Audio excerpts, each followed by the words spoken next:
Sa ngalan ng Ama at ng Anak at ng Espiritu Santo. Amen. Ang pagpapala at kapayapaan mula sa Diyos na Ama natin at sa Panginoong Hesukristo naway sumainyo.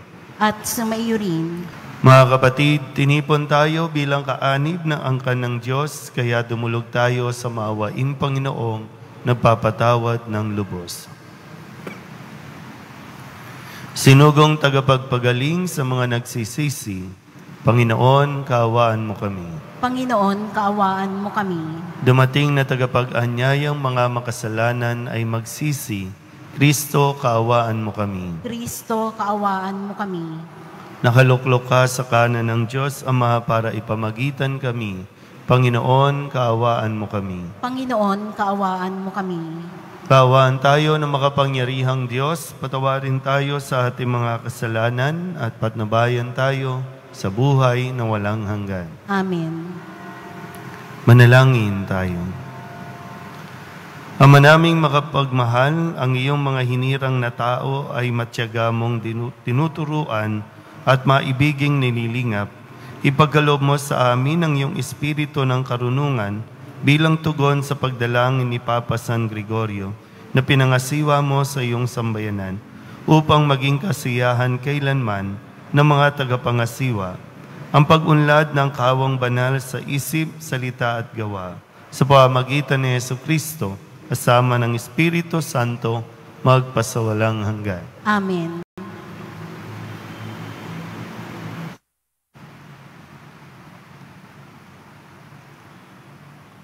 Pagbasa mula sa unang sulat ni Apostol San Pablo sa mga taga-Tesalonica. Mga kapatid, hindi na kailangang isulat ko pa sa inyo kung kailan magaganap ang mga bagay na ito, sapagkat alam na ninyong ang pagdating ng araw ng Panginoon ay tulad sa pagdating ng magnanakaw. Kapag sinasabi ng mga tao, tiwasay at panatag ang lahat, biglang darating ang kapahamakan. Hindi sila makaiiwas sapagkat ang pagdating nito'y tulad ng pagsumpong ng pagdaramdam ng babaeng manganganak.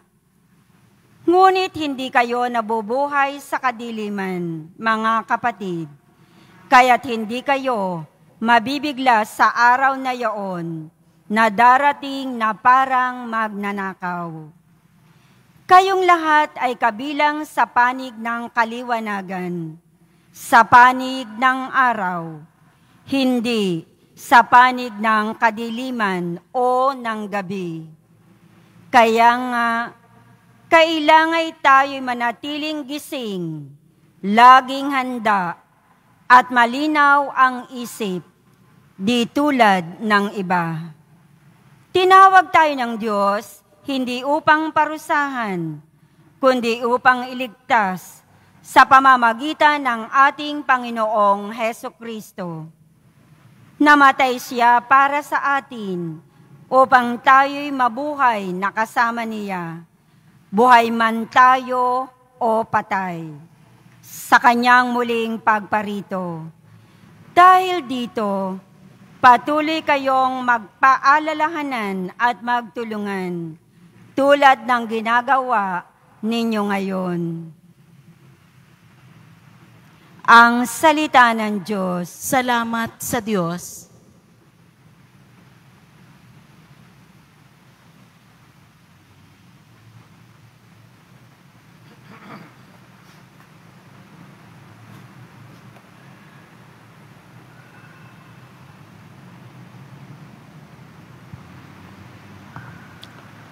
Makikita ang may kapal sa kanyang lupang hinirang. Makikita ang may kapal sa kanyang lupang hinirang. Tanglaw ko'y ang puon, aking kaligtasan. Kaya walang takot ako kanino man. Sa mga panganib kanyang iingatan, kaya naman ako'y walang agam-agam. Makikita ang may kapal sa kanyang lupang hinirang. Isang bagay lamang ang aking mithiin. Isang bagay itong sa poon hiniling. Ang ako'y lumagi sa banal na templo upang kagandahan niya'y mamasdan ko at yaong patnubay niya ay mata mo. Makikita ang may kapal sa kanyang lupang hinirang. Ako'y nananalig na bago mamatay, masasaksihan ko ang iyong kabutihan na igagawad mo sa mga hinirang. Sa Panginoong Diyos, tayo'y magtiwala, ating patatagin ang paniniwala. Tayo ay umasa sa kanyang kalinga. Makikita ang may kapal sa kanyang lupang hinirang.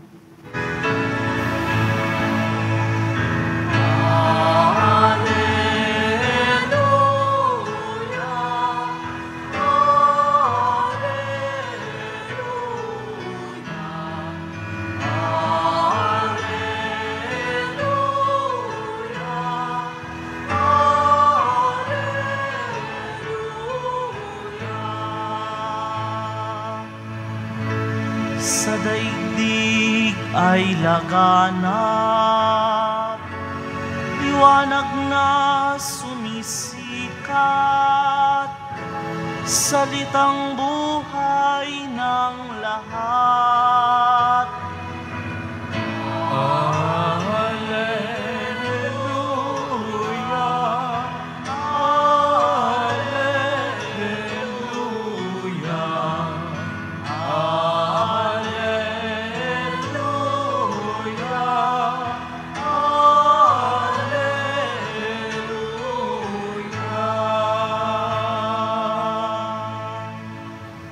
Sumainyo ang Panginoon. At sumaiyo rin. Ang mabuting balita ng Panginoon ayon kay San Lucas. Papuri sa iyo, Panginoon.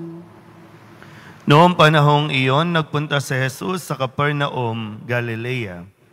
Nagturo siya sa mga tao ng araw ng pamamahinga at nagtaka sila sa kanyang pagtuturo sapagkat may kapangyarihan kung siya'y magsalita.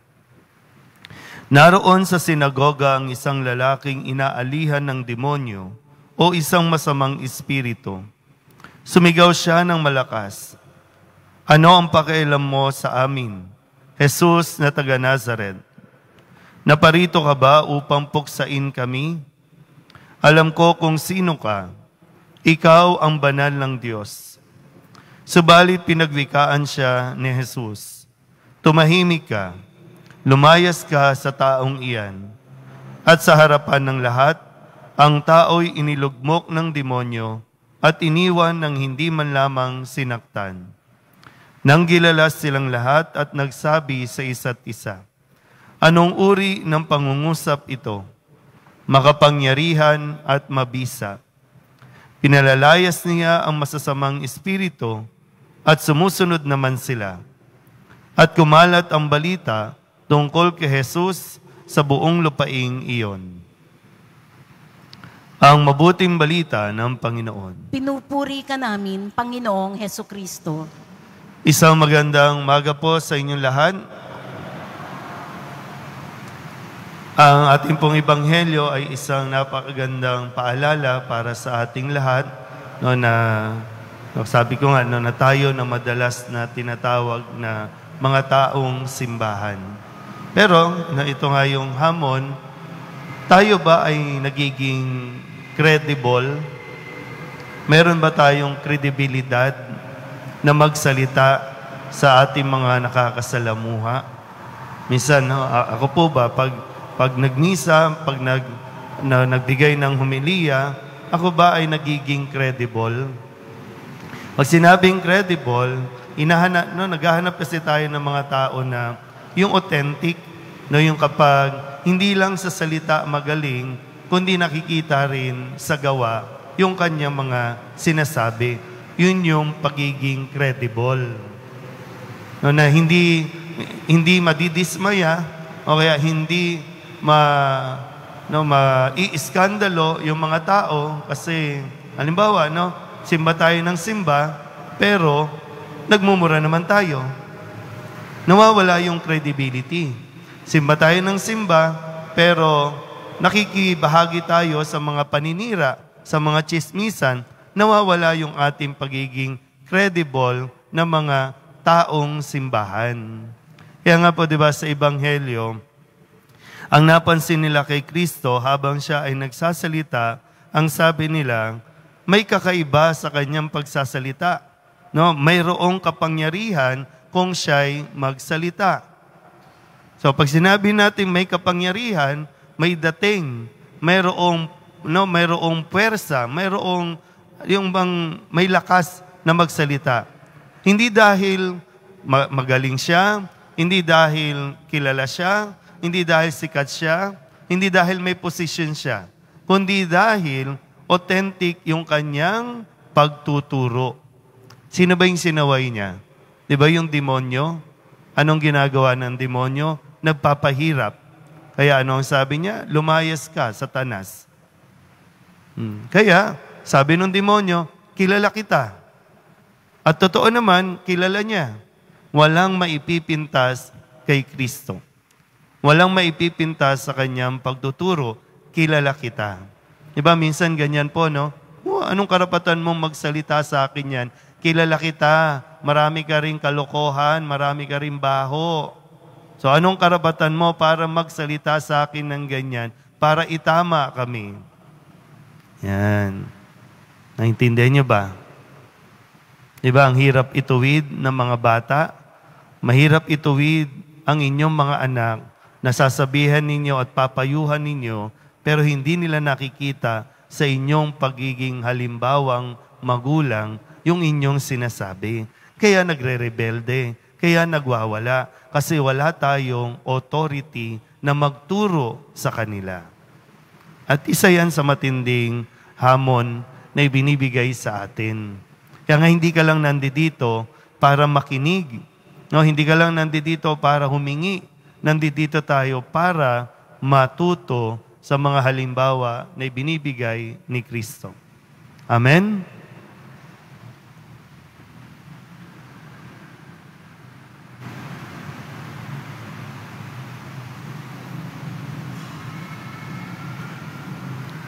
Minamahal ko mga kapatid, idalangin natin na iparanas ni Kristo sa lahat ng tao ang kapangyarihan at bisa ng kanyang salita. Ang ating pong itutugon, Poong nagliligtas, dinggin mo ang aming panalangin. Poong nagliligtas, dinggin mo ang aming panalangin. Upang ang mga gumagamit ng internet ay magbasa roon ng mabuting balita ng ating Panginoon, manalangin tayo. Poong nagliligtas, dinggin mo ang aming panalangin. Upang makadama ng kagalakan ang mga babaeng may pinaglilihi at ang mga may malapit ng iluwal, manalangin tayo. Poong nagliligtas, dinggin mo ang aming panalangin. Upang ang mga Katoliko ay magsimba para makarinig ng mga salitang magpapaligaya sa kanila, manalangin tayo. Poong nagliligtas, dinggin mo ang aming panalangin. Upang tanggapin ng mga makasalanan ang tawag ng Panginoon tungo sa pagsisisi at pagtalikod sa kasalanan, manalangin tayo. Poong nagliligtas, dinggin mo ang aming panalangin. Dulog din natin sa Panginoon ang ating mga personal na kahilingan, mga panalangin para sa ating mga pamilya, at sa lahat ng panalangin na hiniling na ipagdasal sa misang ito. Ang lahat ng ito ay hinihiling namin sa ngalan ni Kristo, ang aming Panginoon. Amen.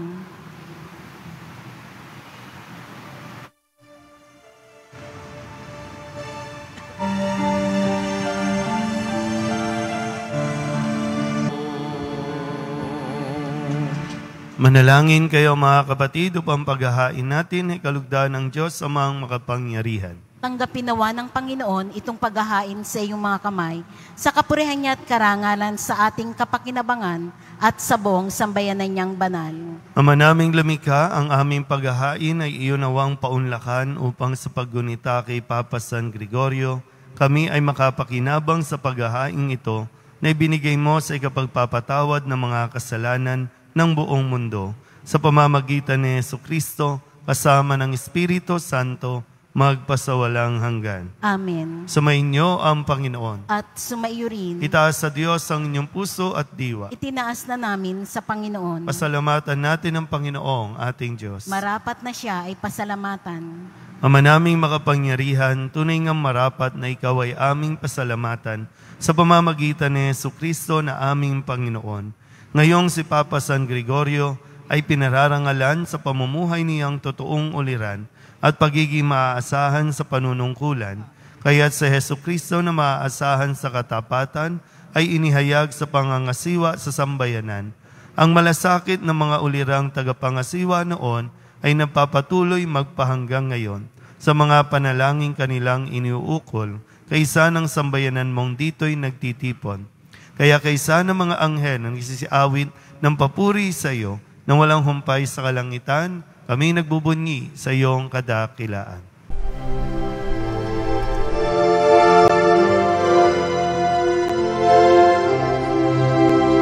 Santo, Santo, Santo, Panginoong Diyos makapangyarihan, napupuno ang langit at lupa ng kalwalhatian mo. Hosana sa kaitaasan, pinagpalang na paririto sa ngalan ng Panginoon. Hosana sa kaitaasan.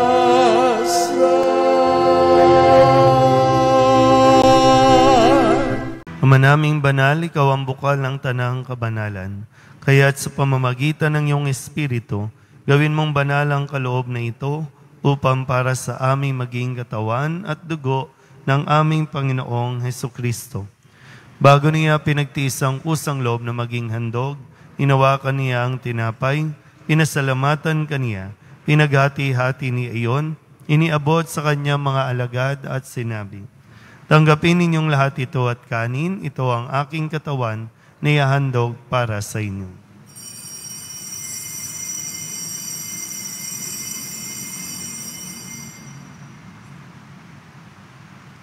Gayun din naman ang matapos ang hapunan, hinawakan niya ang kalis, muli kaniyang pinasalamatan.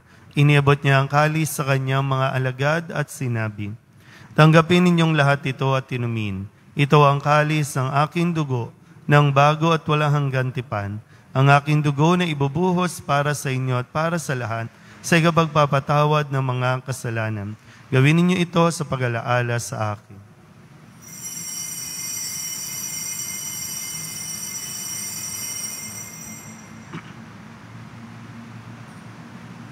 Ipagbunyi natin ang misteryo ng pananampalataya. Aming ipinahayag na namatay ang iyong anak, nabuhay bilang Mesiyas at magbabalik sa wakas para mahayag sa Ama, ginagawa namin ngayon ang pag-alaala sa pagkamatay at muling pagkabuhay ng iyong anak. Kaya tiniaalay namin sa iyo ang tinapay na nagbibigay buhay at ang kalis na nagkakaloob ng kaligtasan. Kami nagpapasalamat dahil kami iyong minarapat na tumayo sa harap mo para maglingkod sa iyo. Isinasamo namin kami magsasalo-salo sa katawan at dugo ni Kristo ay mabuklod sa pagkakaisa sa pamamagitan ng Espiritu Santo. Ama, lingapin mo ang iyong simbahang laganap sa buong daigdig. Huspusin mo kami sa pag-ibig kaysa ni Leon na aming Papa at ni Jose na aming Obispo at ng Tanang Kaparian. Alalahanin mo rin ang mga kapatid naming nahimlay na may pag-asang sila'y muling mabubuhay, gayon din ang lahat ng mga pumanaw. Kawaan mo sila at patuloyin sa iyong kaliwanagan. Kawaan mo at pagintapating kaming lahat na makasalo sa iyong buhay na walang wakas. Kaysa ng mahal na Birhen Maria na ina ng Diyos, ng kabiyak ng puso niyang si San Jose. Kaysa ng mga apostol at ng lahat ng mga banal na namuhay dito sa daigdig ng kalugod-lugod sa iyo, may pagdiwang nawa namin ang papupuri sa ikararangal mo sa pamamagitan ng iyong anak na aming Panginoong Hesukristo. Sa pamamagitan ni Kristo, kasama niya at sa Kanya, ang lahat ng parangal at papuri ay sa iyo, Diyos Amang makapangyarihan, kasama ng Espiritu Santo, magpasawalang hanggan. Amen, amen, amen. Buong kababaang loob tayong tumawag sa ating Panginoon ng Ama namin.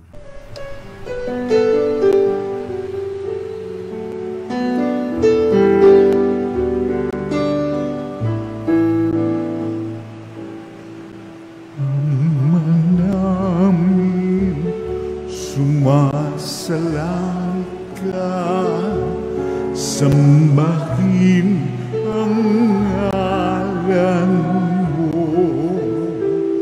mapasamin ang kaharian mo, sundin ang loob mo dito sa lupa para ng sa langit. Bigyan mo po kami ngayon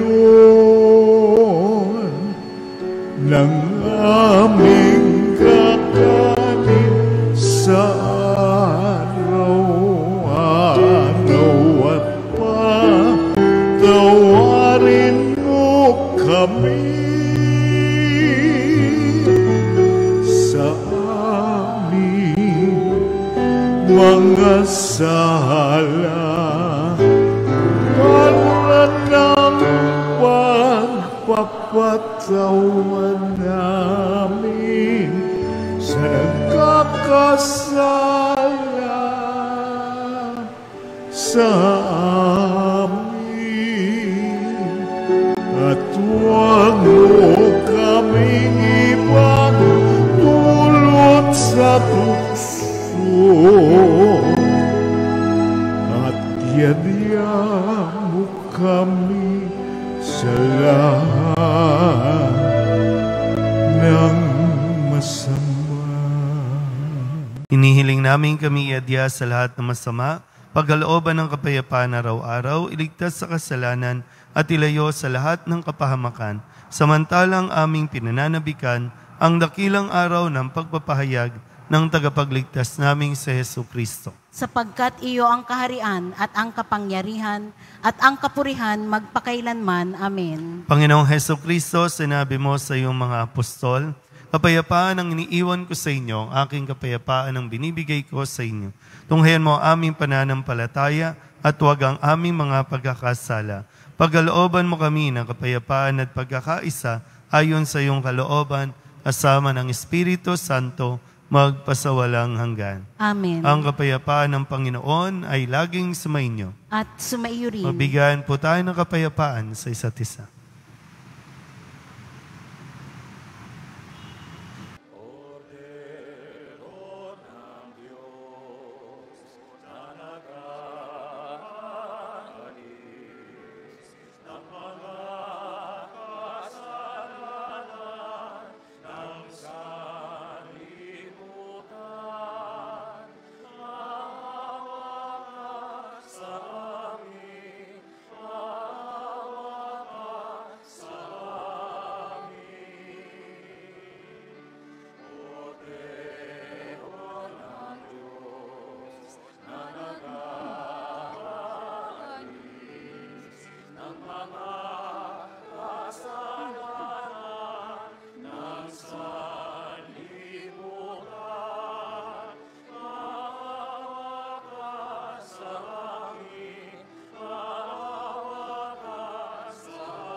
Ito ang kordero ng Diyos. Ito ang nag-aalis ng kasalanan ng sanlibutan. Mapalad ang mga inaanyayahan sa kanyang piging. Panginoon, hindi ako karapat-dapat na magpatuloy sa iyo, ngunit sa isang salita mo lamang ay gagaling na ako.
Manalangin tayo.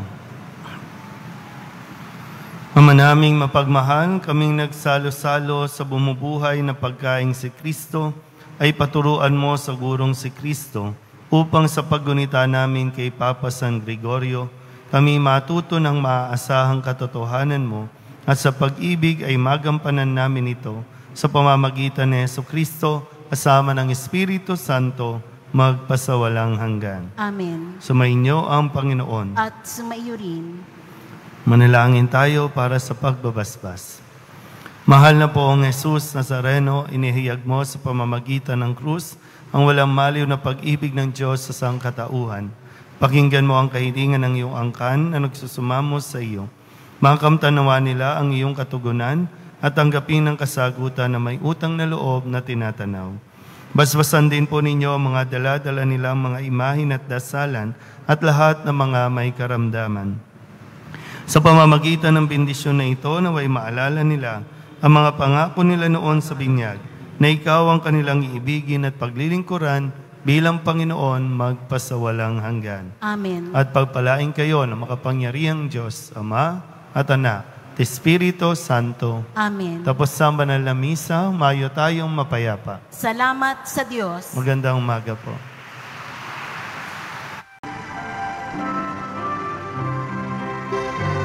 Nuestro Padre Jesus Nazareno, sinasamba ka namin, pinipintungo ka namin, aral mo ang aming buhay at kaligtasan.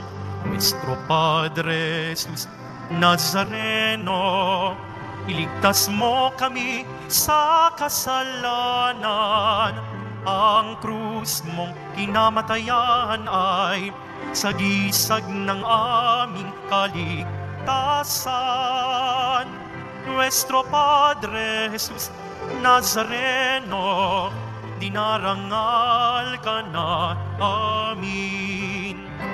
Nuestro Padre Jesus Nazareno, nilulwalhati ka namin. Nuestro Padre Jesus Nazareno, dinarangal ka namin. Nuestro Padre Jesus Nazareno, niluluwalhati ka namin.